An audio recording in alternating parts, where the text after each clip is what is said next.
Tropicana Slim, bantu banyak orang kontrol gula darah selama 50 tahun.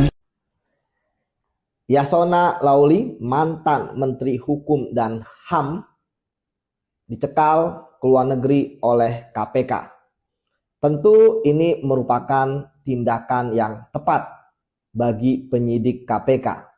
Karena dua hal, selain memang merupakan kewenangan mereka, namun juga penyidik merasa sangat membutuhkan keterangannya sewaktu-waktu, sehingga tidak ada alasan mangkir karena berada di luar negeri. Itulah sebabnya maka Yasona Lawli menurut saya merupakan saksi kunci, bisa untuk pengembangan perkara lainnya.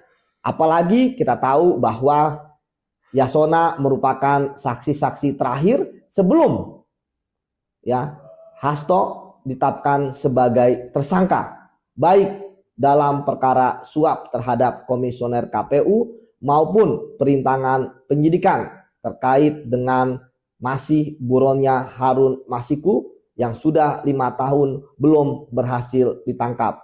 Sekali lagi kita berharap KPK jangan takut untuk mengembangkan kasus ini. Siapapun yang bersalah, siapapun yang sudah mempunyai 2 alat bukti KPK, jangan takut untuk mentersangkakan. Karena kita percaya kepastian hukum pasti akan dilakukan oleh KPK, sehingga KPK tentu akan dipercaya kembali oleh publik.